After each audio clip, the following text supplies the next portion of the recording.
Courtney, and welcome to The Engaging Educator. I want to thank you for joining and tuning into my channel. I am a new educator-based YouTube, and I'm excited to get started. And this first video is going to be like a background of me, who I am, as well as tips for getting a teacher job out of state, because that's the situation I'm in right now. And my YouTube channel is going to be based around what I'm dealing with at that moment. So I, being me, you'll get to see I'm a very type A personality, took some notes about what I want to convey in the first video. So first, some background. My name is Courtney, and I am an educator. I've been in education since 2008 and have held almost every position in schools, from a teacher's assistant to long-term sub, classroom teacher, administrator, and I am happy to say that I am a reforms administrator going back into the classroom, and I could not be happier. I am currently living in Nevada, but that is about to change, as you'll see. And I am a wife and mom of two girls. I have an 11-year-old, which I can't believe because it makes me feel old, and a soon-to-be 6-year-old. So they keep me busy, and they are all very supportive of my educator journey. Okay, so first off, let's talk about the decision to move. So for the past 2 years, I was employed at a charter school in Nevada and was just looking for a change. As an administrator at that school, I just felt like I wasn't living my purpose in education, and I wanted to get back to things that brought me joy as an educator. And so we decided that not only would we make a move out of state to be closer to family, but also in this move, I would get back to teaching. And the joy of knowing I was going to get back to that was just amazing. So we decided, we looked at different places. All of our families in the Midwest. And so we looked at different places. I reached out a lot of places starting in April or even February in some cities and districts start putting out applications for people to apply for jobs in the teacher world. And so I had submitted some applications, just like fishing, not committed to anything at that point. And I received a call back from the Minneapolis Public School District. And Minnesota was on our radar of a place to move as it's close to family, driving distance, and we had some family in the state. And so I started to pursue this. And so this is kind of what this video is going to be about. A lot of us in teaching change districts, change schools, change states. I'm doing all three. And so I just wanted to give you guys just my experience, and maybe you will grab a couple of tips out of it. I don't know. So after we made the decision that Minnesota would be a good fit for our family, I proceeded with the application process. Now, every state's different, and I can just tell you about how this district works. So basically, they posted a general application first, which was just put your experience, and it's just like an open call for educators. Once you submit your information, you're then kind of proceeded through different steps. The communication through the district so far has been amazing and was during the interview process. And so when you're switching districts or states, I would definitely suggest looking for school districts that will continue to engage with you. I was looking at other districts at the same time, and the communication wasn't there, the job pool wasn't there, and so it kind of felt like a waste and a bit of time, like a waste of time, especially when you're trying to make a cross-country move. So that would be one tip. Make sure you know that you're getting accurate communication and there's a mutual chase happening. Okay, so after I submitted my general application, I waited for the next step, which was a phone interview. And this is just a general phone interview with the district. For this district, everything pretty much happens from the Human Resources Hub, which I've never experienced before.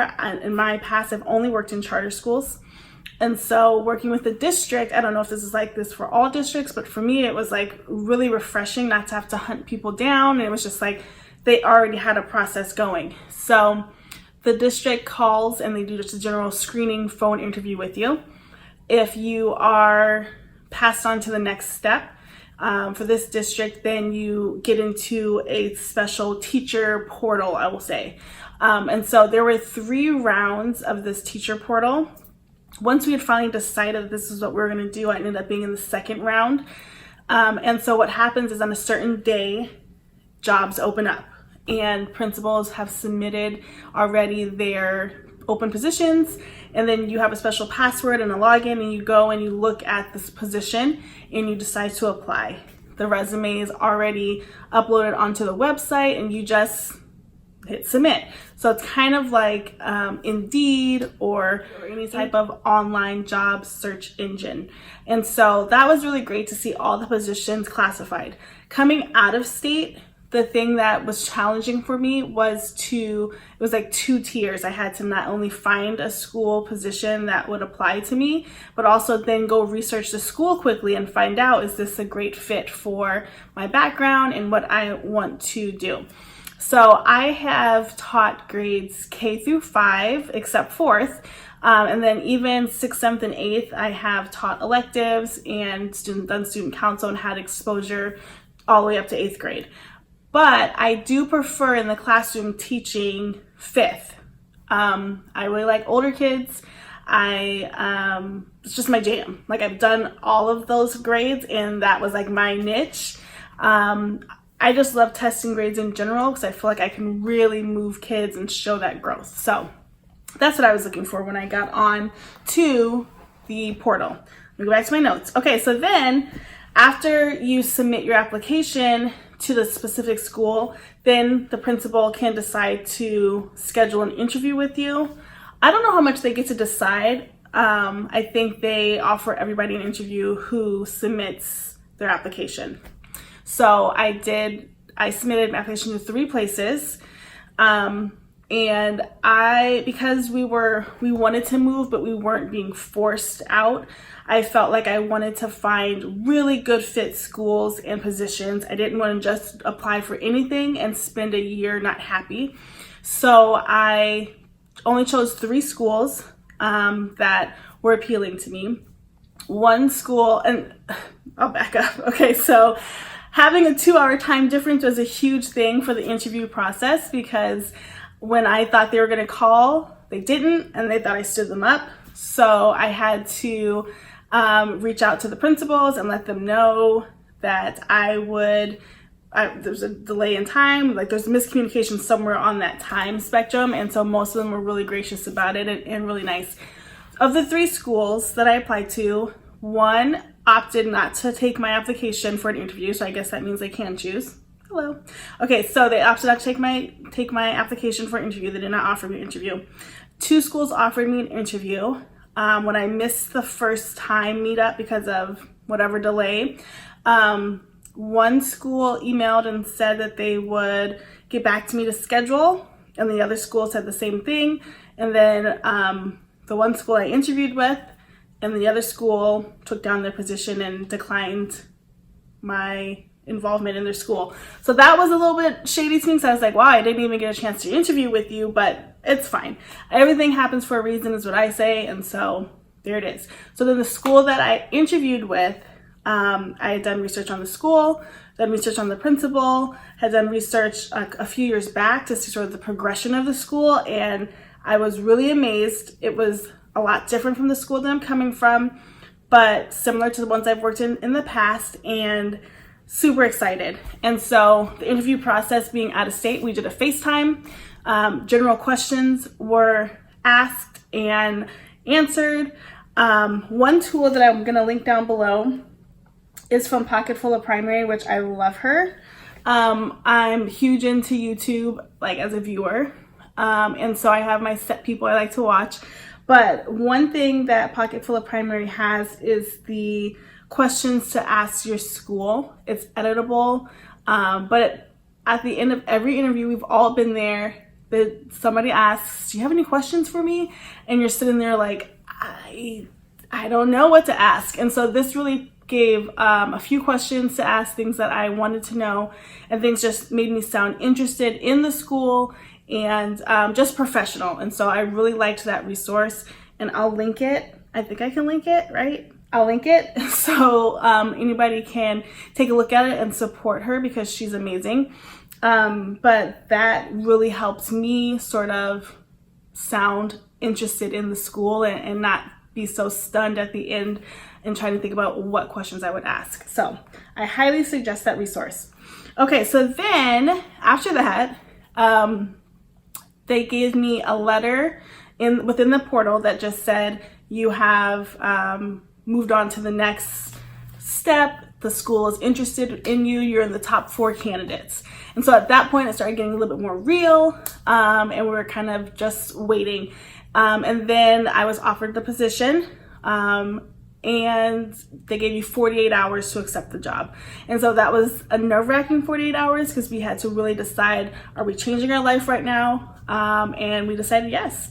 So next year, I will be a teacher in the Minneapolis Public School District teaching 4th grade. And I am beyond excited.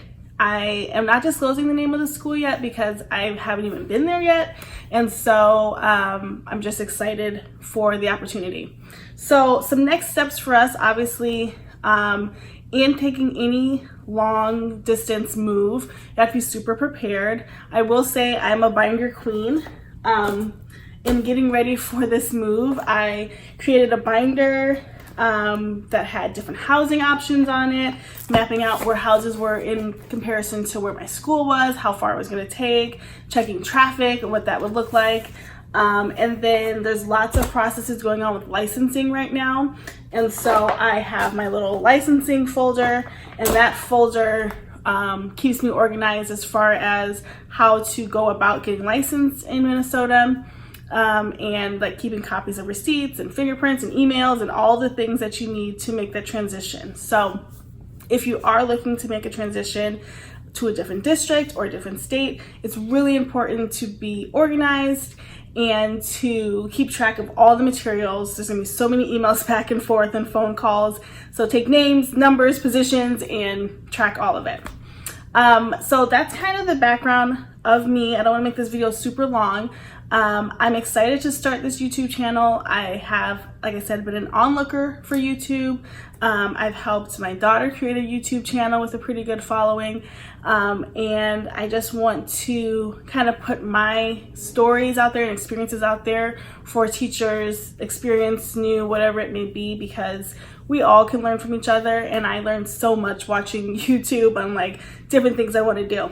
So obviously, if you can see, I'm next to a lot of boxes. We are really, really close to moving, about 12 days away, I want to say, that we counted down. And so my life is boxes. My goal is to create content about once a week or once every 2 weeks for this first time until I get on a steady schedule. But you can look for tip videos. You can look for just daily vlog type videos of what happened in my day in the classroom, resource management tips, and what is it like to be a teacher every day. So I'm so excited that you watched to the end of this video and that you are wanting to kind of jump into this journey with me.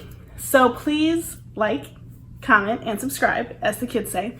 And let's just see where this journey takes us as it unfolds. Thanks. Bye.